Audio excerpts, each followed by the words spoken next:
Now, on the west side of the state, the Ottawa County Sheriff confirms tonight that the deaths of a family of 8 are being investigated as a murder-suicide. The husband suspected of killing his wife and 6 children, ranging in age from 5 to 15. Erica Erickson is here with us now. And Erica, this has left the community in total shock. Oh, my goodness. Take a look at this family. Kimberly and Damon, so many in disbelief. Amanda, known as Mandy Karolkiewicz, and her 6 children all killed. Her husband, Kristopher, is accused of shooting all of them before then turning the gun on himself. Her family says they simply cannot even express their devastation. She wrote it down herself in words meant only for strangers online. We're in a much better place. A wife describing her marriage months before the night everything ended, before a Michigan neighborhood woke up to sirens, before a house on the shore of Lake Michigan went up in flames with an entire family still inside it. She believed she was holding her family together. She had no idea how wrong she was. This is the story investigators are still trying to fully understand, and the questions that remain unanswered. Grand Haven Township sits on the eastern shore of Lake Michigan, the kind of place people move to for a quieter life. Tree-lined streets, a view of the water, good schools. It's here, on a stretch of road called Riverside Trail, that Kristopher and Amanda Karolkiewicz built their home. Their story began in 2008, at a beverage company where they both worked as interns. That summer, something started between them. A year later, in August of 2009, they were married. Kristopher went on to build a career in corporate sales, eventually reaching the position of National Vice President of Sales and Marketing for the American Heart Association, working remotely for the organization's national division. Amanda, who went by Mandy, became a substitute teacher at an elementary school in the Grand Haven area. Her school later described her as someone who went above and beyond for her students. Someone who met kids having a hard day with patience and care. Between 2011 and 2015, the couple had 3 sons. Later, they adopted 2 daughters from China.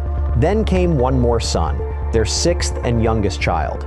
6 kids in total, ranging from age 5 to 15 by the summer of 2026. Mandy kept a public presence online for years, documenting the family's life the way so many parents do. Photos from birthdays, a trip to China with her daughters just weeks before that summer ended. In 2019, Kristopher posted online, calling himself a very lucky guy. To the community around them, the Karolkiewicz family looked like exactly what it appeared to be. A big house near the water, 6 kids, 2 parents with steady careers. Neighbors would later describe them as a normal family, one that gave no outward sign that anything was wrong. But behind the vacation photos and the school recognitions, something had reportedly been shifting for years, in ways almost no one outside their marriage ever saw. Friday, July 24th, started like any other summer morning in Grand Haven Township. Then came the first call. Someone in the neighborhood reported the smell of smoke drifting through the area. Officials responded, walked the streets, checked the air. They found nothing. No visible fire, no clear source. The call was logged and crews moved on. For a few hours, the morning continued as if nothing had happened. Then, closer to midday, the calls started again. This time, it wasn't just a smell. Neighbors were seeing smoke, rising from a home on Riverside Trail. Firefighters and deputies were sent back to the same stretch of road they'd cleared earlier that morning. At 11:42 a.m., first responders arrived at the Karolkiewicz home. What they found inside would be confirmed only days later, piece by piece, through official statements. But in that first moment, on that Friday, what they encountered was a house filled with smoke and a family that would not walk out of it. 8 people were inside that home when it was found. Kristopher and Amanda Karolkiewicz and their 6 children, ages 5 to 15. Word by word, the news moved through Grand Haven Township before officials had even confirmed the details publicly. A quiet neighborhood, a family everyone recognized, a home that had, only hours earlier, seemed like every other house on the street. By the following day, community members were already gathering nearby, Some of them parents from the same school district where Mandy had worked, some of them neighbors who had spoken with the family just days before. The Ottawa County Sheriff's Office confirmed only that all 8 members of the household had been found dead inside the home, and that the case was being treated as suspicious. What had actually happened inside that house, in the hours before the smoke was ever reported, was something investigators would spend the following days trying to reconstruct. 4 days later, on Monday, the Ottawa County Sheriff's Office held a news conference. Captain Jake Sparks stood in front of reporters and confirmed what autopsy results had shown. All 8 members of the household had died from gunshot wounds. Amanda and the 6 children were ruled homicides. Kristopher's death was ruled a suicide. There was one more detail investigators confirmed that day, and it was the one that changed the entire shape of this case. The fire inside that home had not started on its own. According to the sheriff's office, it had been set intentionally in multiple locations throughout the house after the killings had already taken place. That single fact reframes everything. This wasn't a family caught in an accidental fire. This was a scene that someone deliberately altered after the fact. Investigators said they were not searching for any outside suspect. Whatever happened inside that house, it began and ended with the people who lived there. But that raised a question nobody could yet answer. If the killings were already over, why set the house on fire at all? What was the fire meant to hide, or to finish? To understand what may have led to that Friday, you have to go back further, to a version of this marriage almost no one outside of it ever saw. Journalists investigating this case uncovered a series of posts attributed to Amanda, written years earlier under the username MandyK1179. In them, a woman describes a relationship that, from the inside, looked very different from the one documented in family photos.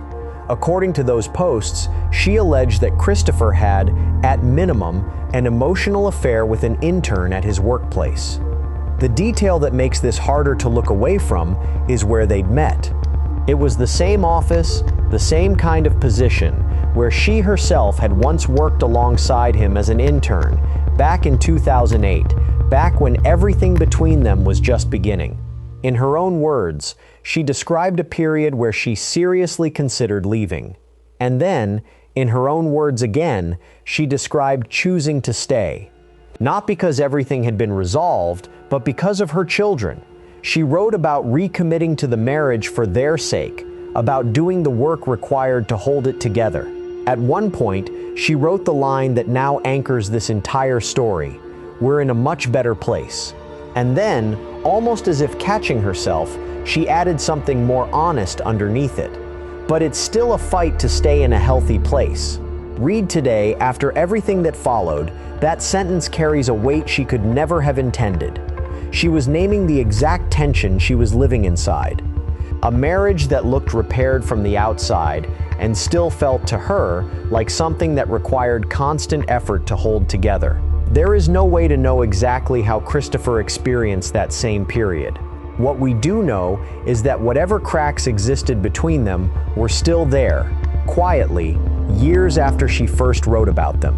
And in the summer of 2026, something else was added on top of that strain, something significant enough that investigators now believe it may have played a role in what happened next. In early July of 2026, just weeks before the killings, Kristopher's employment with the American Heart Association came to an end.